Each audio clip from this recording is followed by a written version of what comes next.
네, 오늘 우리에게 주시는 하나님의 말씀은 요한계시록 2장 8절에서 11절까지의 말씀입니다. 서머나 교회의 심부름꾼에게 이렇게 써보내라. 처음이며 마지막이요. 죽으셨다가 살아나신 분이 이렇게 말씀하신다. 나는 내가 당한 환난과 궁핍을 알고 있다. 그런데 사실 너는 부요하다. 또 자칭 유대 사람이라는 자들에게서 내가 비방을 당하고 있는 것도 나는 알고 있다. 그러나 사실 그들은 유대 사람이 아니라 사탄의 무리다. 내가 장차받을 고난을 두려워하지 말아라. 보아라, 악마가 너희를 시험하여 넘어뜨리려고 너희 가운데서 몇 사람을 감옥에다 집어넣으려고 한다. 너희는 열흘 동안 환난을 당할 것이다. 죽도록 충성하여라. 그리하면 내가 생명의 면류관을 너에게 주겠다. 귀가 있는 사람은 성령이 교회들에 하시는 말씀을 들어라. 이기는 사람은 둘째 사망의 해를 받지 않을 것이다. 여러분, 우리의 현실이 점점 만만치 않은 그런 상황으로 들어가고 있는 것 같습니다. 계속되는 코로나와 그로 인한 어려움으로 위기를 계속 통과하고 있는 것 같은 그런 느낌이 이제 듭니다. 교회 절기상 대강절기를 지금 보내고 있죠. 예수님의 오심을 기다리고 있는 그런 대강절기를 보내고 있는데, 한 해를 정리하고 또 새로운 해를 우리가 준비하면서 예수 그리스도를 깊이 묵상하는 시간이 되었으면 좋겠습니다. 그래서 상황은 위기이지만 예수 그리스도께로부터 답을 찾아가고 답을 구하는 그런 시간, 그런 12월 되시기를 축복합니다. 이번 12월 주제를 저는 그래서 그 이름 아름답도다라고 한번 제목을 정해봤습니다. 어느 목사님이 목장을 운영하시는데 한 100마리 정도의 양을 그렇게 키우신다고 해요. 그러니까 여름이 되면 양들이 그 열기를 피하기 위해서 이제 숲으로 이제 좁은 길을 따라 숲으로 들어가곤 했는데, 그런데 돌아와야 할 때 그때 돌아오지 못하는 경우가 있다고 합니다.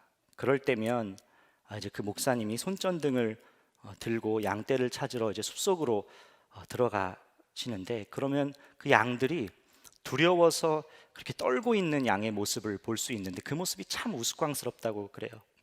몸을 맞대고 웅크려서 이렇게 서로 붙어 있는 모습이라고 합니다. 그럼 이제 그 모습을 보면서 지금 양들이 공황 상태구나, 지금 정신이 하나도 없구나 이렇게 느낀다는 겁니다. 그러다가 재밌는 것은 한 마리 양이 갑자기 왼쪽으로 펄쩍 뛰기 시작하면 나머지 100마리 양도 서로 몸을 맞대면서 우르르 그 양을 따라간다 그래요.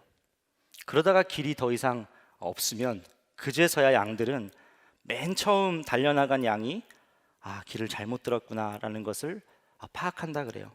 그러면 또 양떼 전체가 걸음을 멈추고 다 몸을 맞대고 웅크려 있는 거예요.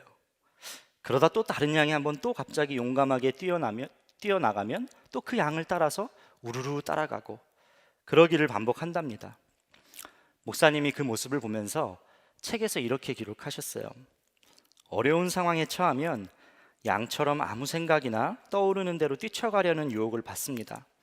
두려움에 휩싸여서 생각나는 대로 이게 길이다 라고 소리치는 사람, 그리고 그 사람을 아무 생각 없이 쫓아가는 모습이 우리의 모습과 참 흡사합니다. 사람이 위기를 만나면 이렇게 긴장하게 되고 이렇게 움츠려들게 되죠. 그리고 그 속에 여러 소리가 들립니다. 사단의 소리도 들리는 것 같고 또 세상의 그 소리도 들립니다. 사람이 하는 말도 들립니다. 그리고 거기에 마음을 뺏기죠. 그리고 그 방향으로 뛰쳐나가고 싶은 그런 생각이 듭니다. 그런데 성도는 위기의 순간 목자이신 주의 음성, 예수님의 음성, 그 주님의 말씀에 귀 기울여야 하는 사람이 바로 성도입니다. 세상 사람과 성도는 묻는 대상이 달라요. 성도는 사람과 세상 지식에 의지하지 않고 경험에 의지하지 않고 이게 길이다라고 그렇게 외치는, 그렇게 말하고 있는 분위기에 휩싸여서 쫓아가지도 않습니다. 주님께 부르짖고 주님께 물을 수 있는 존재가 바로 성도예요. 그러므로 위기라고 하더라도 우리가 마음이 움츠려들 필요가 없겠어요. 시편 145편 18절 19절 말씀에 이렇게 말씀하고 있어요. 주님은 주님을 부르는 모든 사람에게 가까이 계시고 진심으로 부르는 모든 사람에게 가까이 계신다. 주님은 당신을 경외하는 사람의 소원을 이루어 주시고 그들의 부르짖는 소리를 듣고 구원해 주신다. 주님을 부르는 모든 사람에게 가까이 해 주신다. 그들의 부르짖는 소리를 듣고 구원해 주신다. 이렇게 약속의 말씀을 해 주셨어요. 그러니까 중요한 것은 내가 지금 누구의 음성에 귀 기울이고 있지? 누구의 목소리를 들으려고 하지? 누구에게 묻고 있지? 이것입니다. 여러분, 문제 없는 인생 한번 상상해 보셨어요? 위기 없는 삶, 이게 과연 복일까요? 만약 그렇다고 하면 우리가 주님을 찾을까요? 주님을 부르기는 할까요? 주님께 물으려고는 할까요? 아마 다 아실 거예요. 이 세상은 내 뜻과 내 계획대로 이렇게 모든 것이 흘러가지 않는다는 것을. 만약에 그렇다고 하면, 아무 문제 없는 삶이 축복이라고 한다면 성경에 적어도 그런 인물이 나와야 되잖아요. 그렇죠? 성경에 그런 인물이 예시로 나와줘야 되잖아요. 위기 없이 매사가 형통하고 번영한 그런 이야기들이 가득 실려져 있어야 되잖아요. 그런데 그렇지가 않아요. 그나마 성경에서 많은 것을 누리고 경험했던 사람을 떠올려 본다고 한다면 솔로몬입니다. 솔로몬 왕. 모든 부귀와 영화를 가지고 누렸던 그런 솔로몬은 이렇게 고백했잖아요. 헛되고 헛되며 헛되고 헛되니 모든 것이 헛되다 그랬잖아요. 정작 세상에서 가지고 싶은 것 다 가지고 번영을 맛보면서 오히려 솔로몬은 타락했잖아요. 나라가 남유다와 북이스라엘로 이렇게 분열되는 것에 있어서 솔로몬이 그 원흉이 되었잖아요. 가지고 누렸던 모든 것이 독이 되었어요. 다 가져보고 또 마음대로 할 수도 없지만 설령 그렇다고 하더라도 결국 그게 복이 아니라는 거예요. 오히려 문제와 부족한 것, 그것 때문에 주님을 깊이 만나게 됩니다. 그 위기의 순간 때문에 주님을 경험하게 돼요. 다니엘은 흠이 없고 용모가 뛰어났다고 합니다. 그리고 거기다가 모든 일을 처리할 수 있는 지혜가 있었다고 했어요. 통찰력도 있었습니다. 여러분, 이 정도면 다 가진 것 같아 보이잖아요. 그런데 결정적으로 다니엘에게 뭐가 없었습니까? 나라가 없었어요. 나라가 망했어요. 바벨론에서 인정받고 이방인으로서 총리의 자리까지 그렇게 오르게 되었지만 끝까지 다니엘은 자기 나라 이스라엘이 회복된 것, 그 이스라엘에 가지 못했어요. 믿음의 조상 아브라함은 어땠습니까? 아브라함은 고향을 떠나서 약속의 땅의 여정을 갑니다. 결국 약속의 땅 가나안에 정착해서 많은 종들과 군사를 거느리는 거부가 됩니다. 그런데 그에게도 100세에 이르기까지 약속의 아들이 생기지 않았어요. 100세가 되어서야 약속의 아들을 얻었습니다.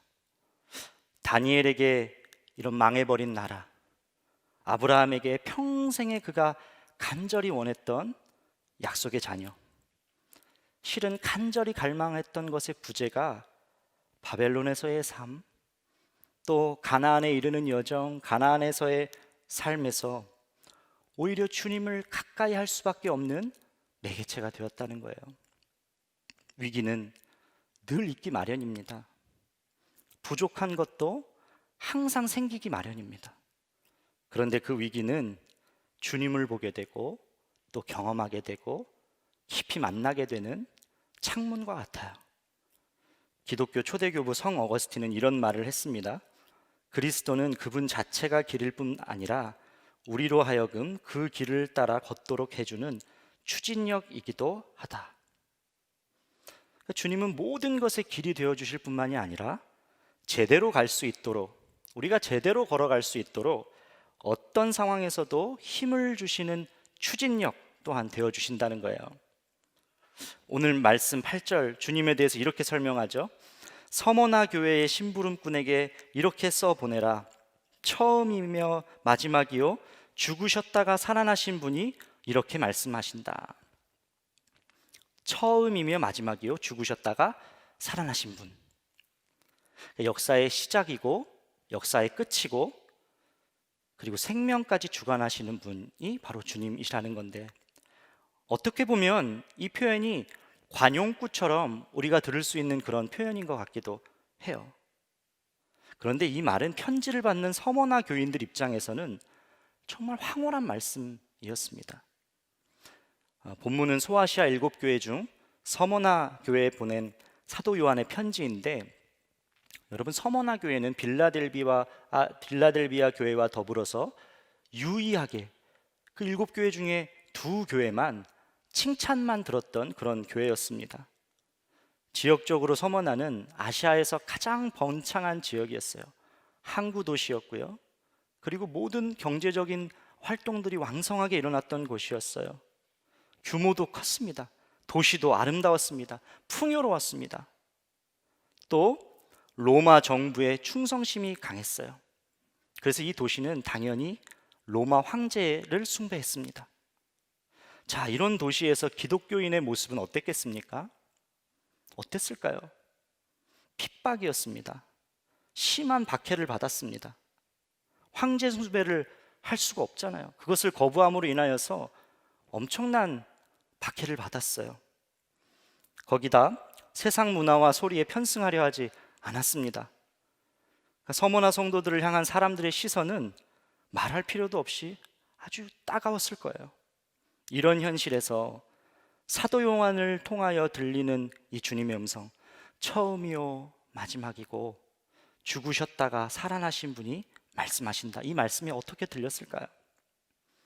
황제의 힘, 세상의 논리, 다수의 사람이 걸어가는 길, 다수가 맞다고 주장하는 그런 분위기에 휩쓸리지 않고 믿음을 지켰던 서머나 교인들에게는 엄청난 위로였을 것입니다.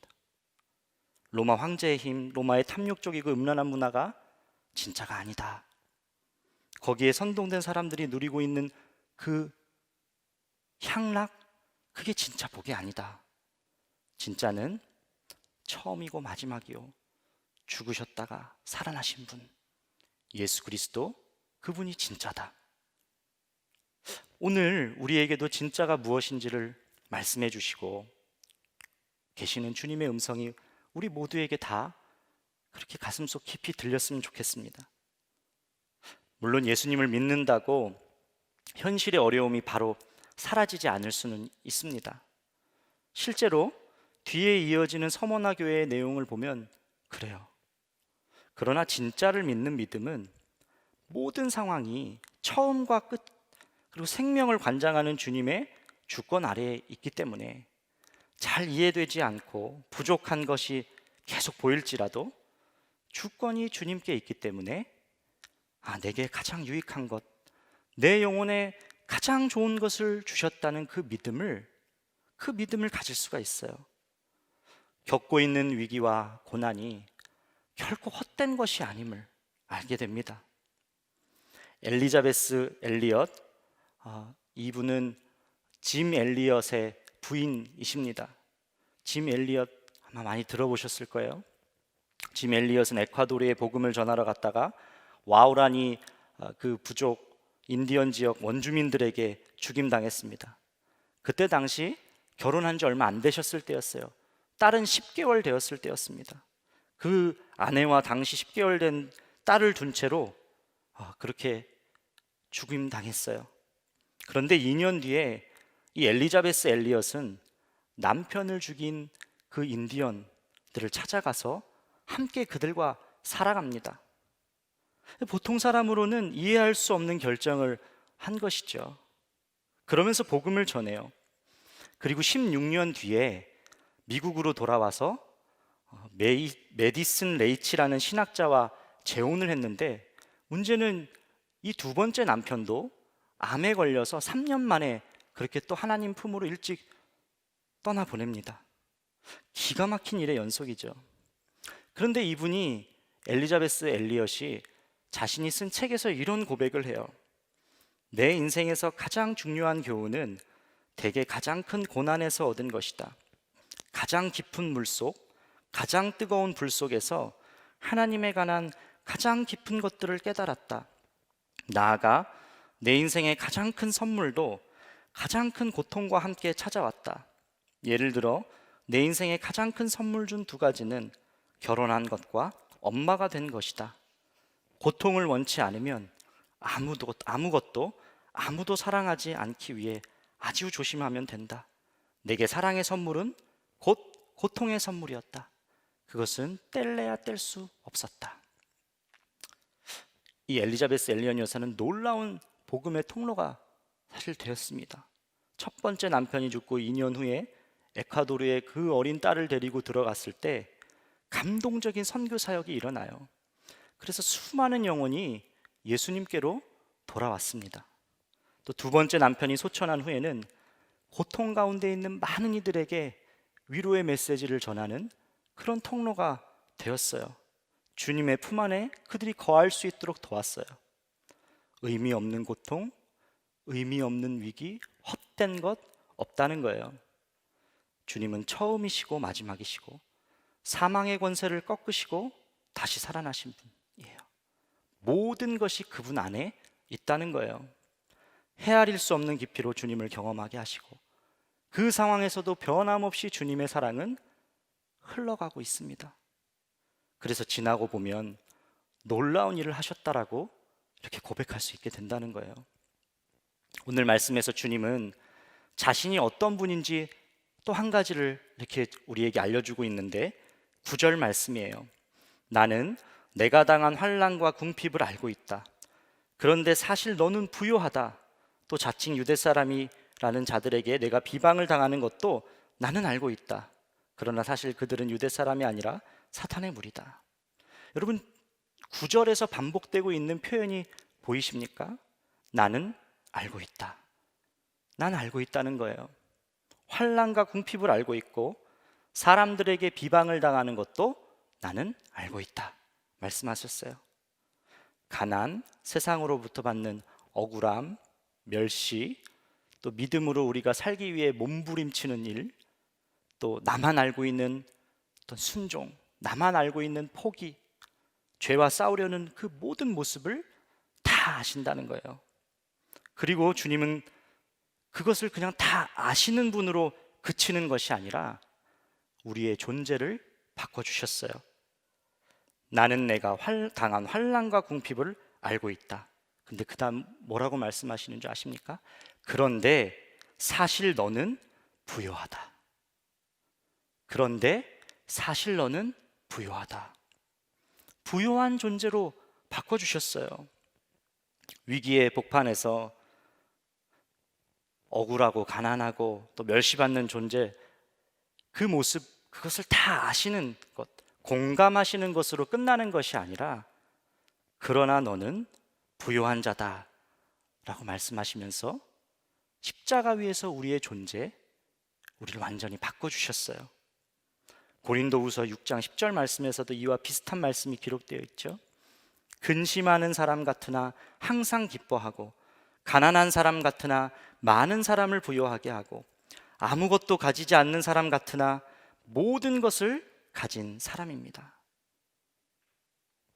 이 무슨 얘기죠? 근심거리가 있으나 주로 인해서 기뻐할 수 있고 또 가난한 사람 같아도 주로 인하여 많은 사람을 부요할 수 있게 만들 수 있는 존재고 아무것도 없는 것 같아도 모든 것을 사실은 가지고 있는 자, 십자가에서 바뀐 우리의 이름입니다. 부요한 자. 우리가 부요한 자가 되었어요.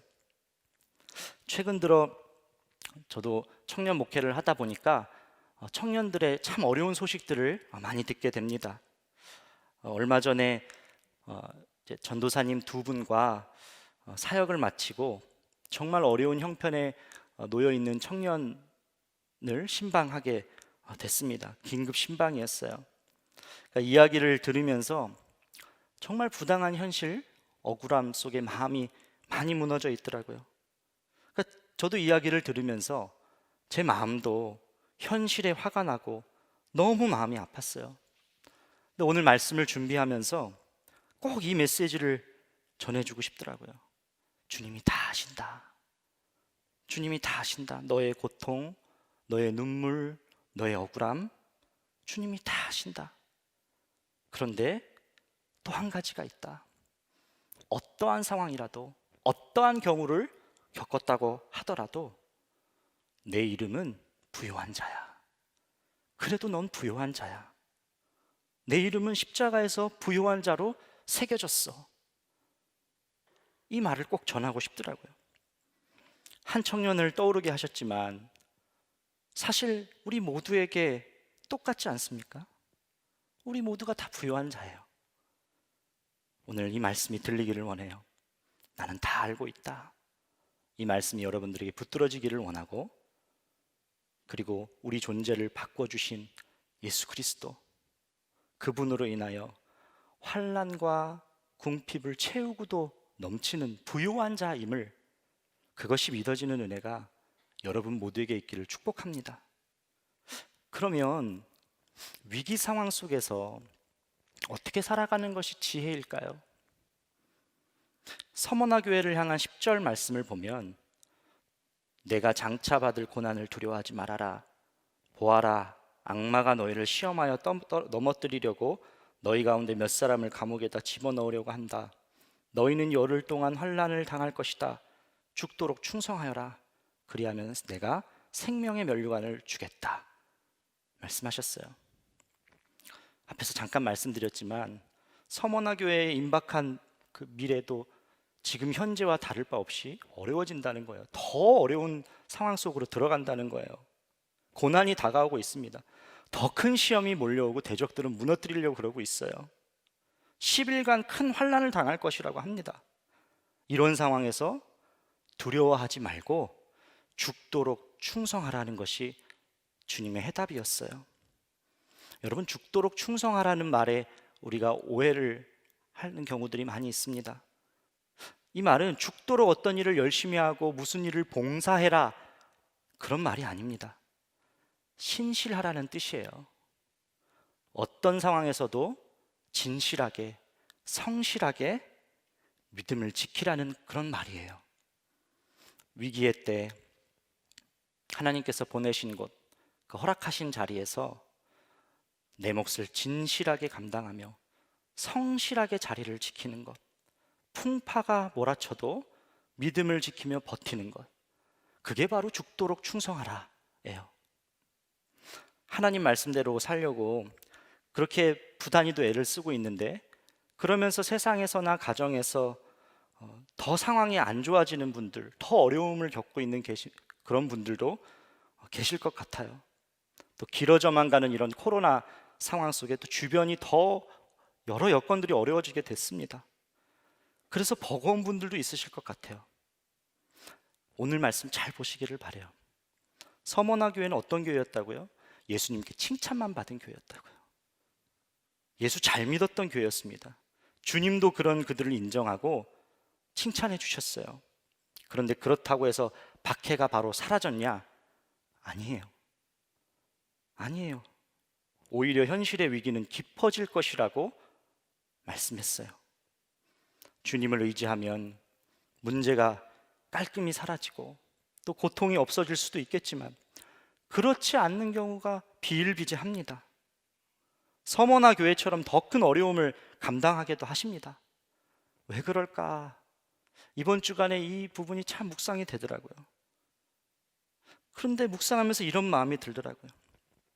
그 사람이, 그 교회가, 그 공동체가 견뎌내기를 바라는 주님의 마음이 여기에 담겨 있는 거예요.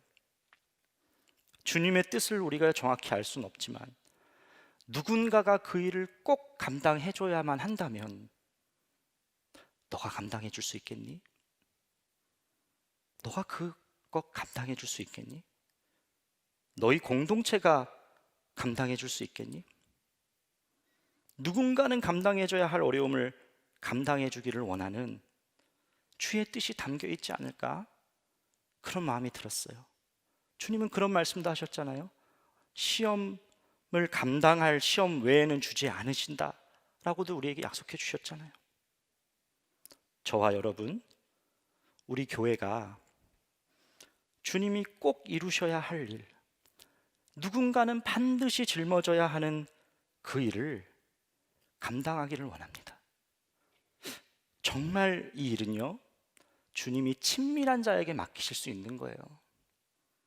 주님이 정말 친밀하다고 여기는 이에게 맡기실 수 있는 일이에요. 아무에게나 맡길 수 없는 일입니다. 그렇게까지 충성된 자, 신실한 자에게 허락된 것이 바로 생명의 면류관이에요. 그런 사람, 공동체, 교회에게 주님이 진짜 주기를 원하시는 것입니다. 사랑하는 여러분, 여러분의 목, 허락하신 자리를 신실하게 지키세요. 여러분에게 맡기신 일을 하세요. 그렇게 버텨나가다 보면 열흘의 환난은 지나가고 생명의 면류관이 남습니다. 또 한 가지 위기를 살아가는 지혜가 있어요. 그것은 부요함을 나누는 거예요. 부요함을 나누는 거. 우리의 존재가 부요함으로 바뀌었다 그랬잖아요. 이 부요함은요, 나눌수록 풍성해집니다. 위기를 겪고 있는 이들, 나보다 더 어려운 이들과 나눌수록 넘칩니다. 어려운 이들을 보면서 아유, 저 사람도 저런 어려움을 겪는데, 나보다 훨씬 더 힘든 상황 가운데 놓여져 있는데, 그렇게 자기 위안을 삼으라는 말씀이 아닙니다. 고통받고 있는 사람에게 주님이 고통을 아실 뿐만이 아니라 주님으로 당신도 부요한 자가 될 수 있다라는 것을 전하라는 거예요. 복음을 전하고 나눌 때 현실의 문제를 보는 눈이 주의 눈과 주의 마음으로 바뀝니다. 여러분, 그런 맥락에서 저는 이번 우리 성탄절 프로젝트 매해 했던 일들 있잖아요.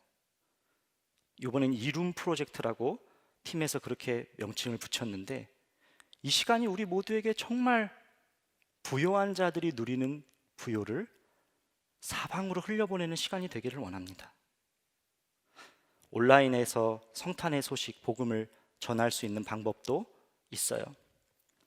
또 성탄 당일 주목자분들을 위한 식사 봉사를 하실 수도 있습니다. 해외에 계신 선교사님들을 도우실 수도 있으세요.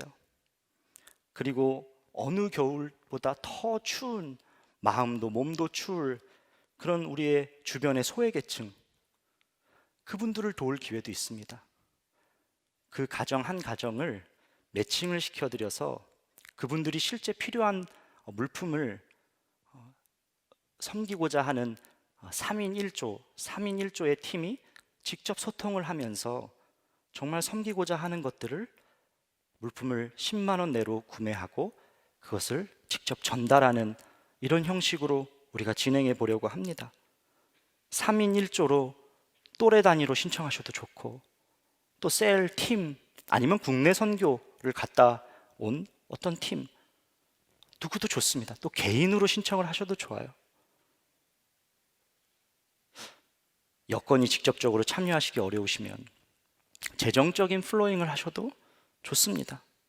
어떤 방식으로든 복음의 이 풍요로움, 부요함, 이것을 꼭 나누는 시간이 됐으면 좋겠어요. 이것이 위기를 살아가는 지혜입니다. 위기를 보는 생각과 마음이 분명히 달라질 겁니다. 말씀을 정리하기 원해요. 여러분, 복수초라는 꽃 들어보셨습니까? 이 꽃은 지금 보이시죠? 눈 속에서 피는 꽃이라고 해요. 아주 작은 식물이고 꽃도 정말 작습니다. 우리나라에서 제일 먼저 꽃 소식을 전하는 꽃이라고 합니다. 1월에도 그래서 꽃이 핀대요. 이 꽃이 어떻게 추운 땅, 그리고 그 두터운 눈을 뚫고 꽃을 필 수 있을까? 그것을 보면 작은 머리카락 같은 뿌리가 땅속 깊은 지열을 끌어올린다고 합니다. 그래서 그 에너지에 힘입어서 열을 발생시키고 눈을 녹인대요. 실제로 이 복수초 꽃 안 온도가 주변 한 50cm 떨어진 곳의 온도보다 7도 이상 높다라고 합니다. 그렇게 눈 얼음으로 뒤덮인 땅 속에서 피어난다는 거예요. 여러분, 처음과 끝, 사망을 이기시고 부활하시고 우리의 모든 것을 아시는 예수 그리스도, 그 아름다우신 분, 그분께 여러분의 믿음이 깊이 뿌리 내리시기를 축복합니다. 현실은 위기지만, 꽃 피기 어려운 눈 덮인 땅이지만 뿌리에서 열을 공급받아서 눈을 뚫고 나오는 것처럼, 그런 복수초처럼 여러분 주님께 붙어 있으시기를 바라요. 뿌리를 깊이 내려서 보내심 받은 그 자리를 신실하게 지키시고 위기를 뚫고 나오시고 또한 주변을 그분의 뜨거운 사랑으로 녹여내시기를 예수님의 이름으로 축복합니다. 우리 함께 찬양하고 기도하는 시간 갖도록 하겠습니다.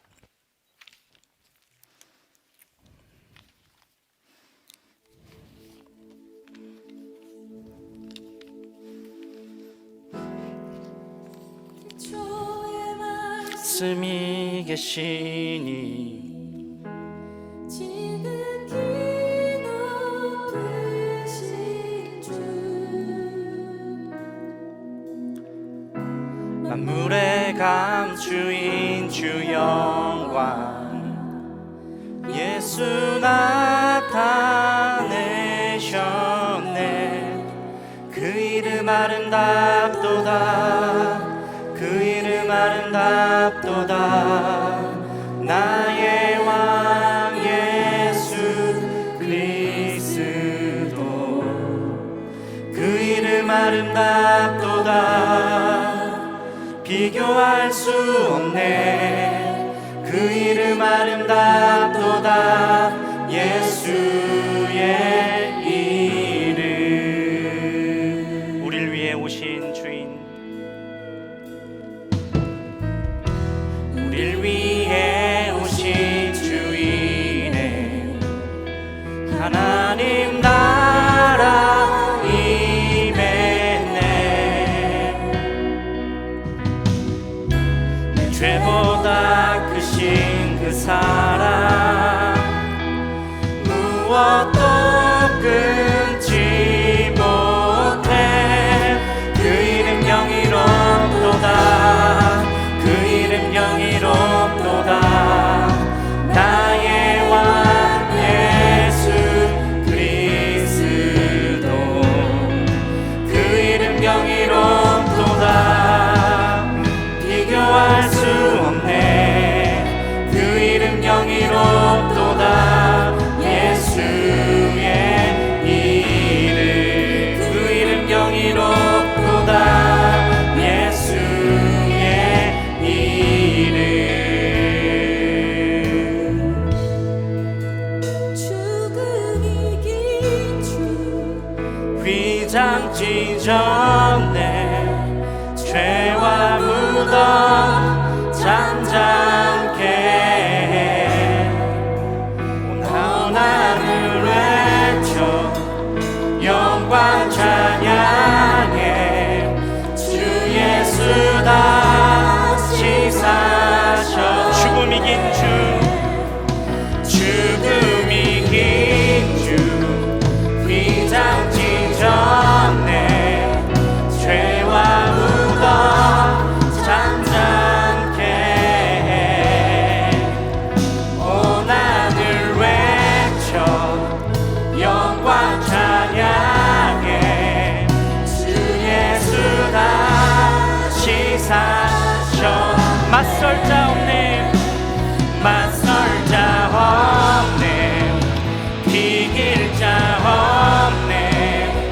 영원히 다스리신 주. 모든 나라와 모든 영광과 모든 이름 위에. 우리 다 같이 일어나서 고백하시겠습니다. 맞설 자 없네. 맞설 자 없네. 비길 자 없네.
강력하도다.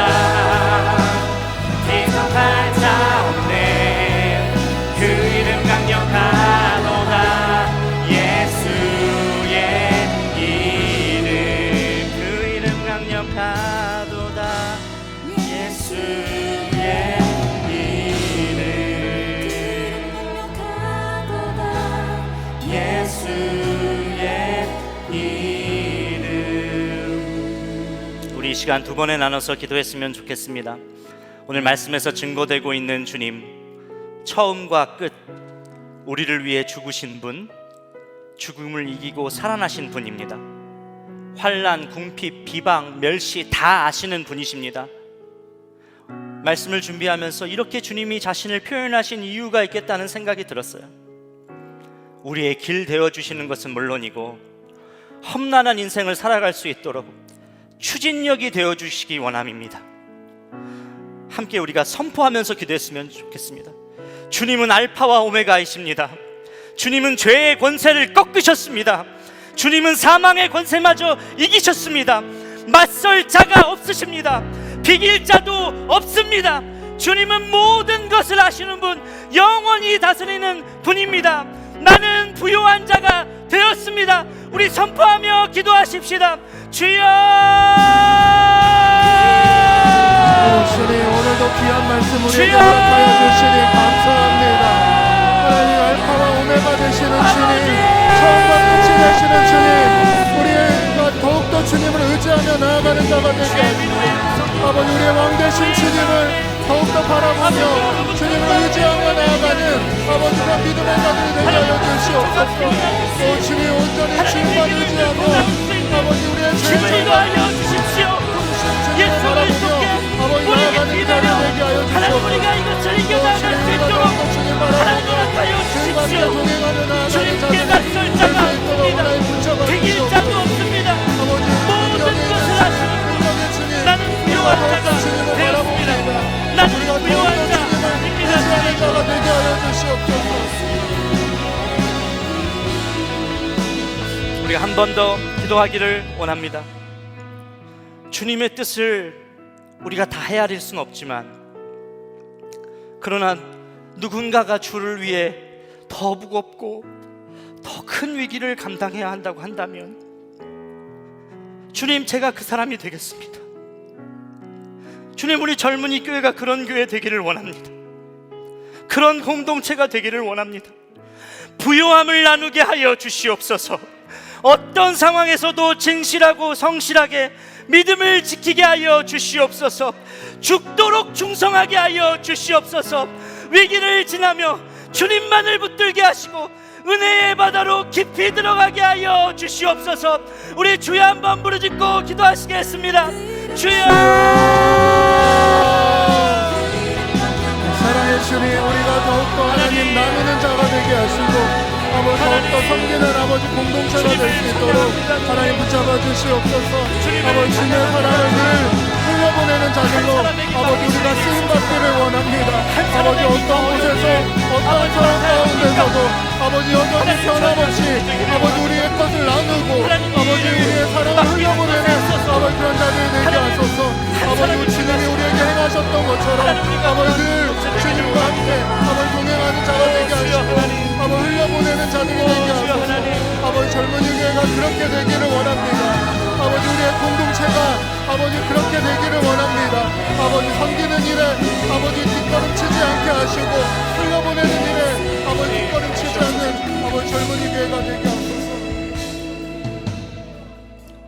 참 좋으신 하나님, 오늘 말씀을 통하여서 주님이 어떤 분이심을 밝혀주셔서 감사합니다.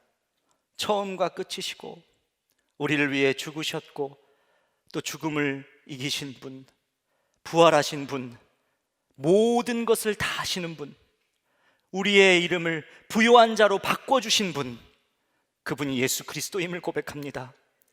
주님, 험난한 이 길 가운데에서 추진력이 되어주시기 위해 주님께서 당신을 이렇게 밝혀주셨는데, 우리가 당신의 손을 꼭 붙들고 걸어가기를 원합니다.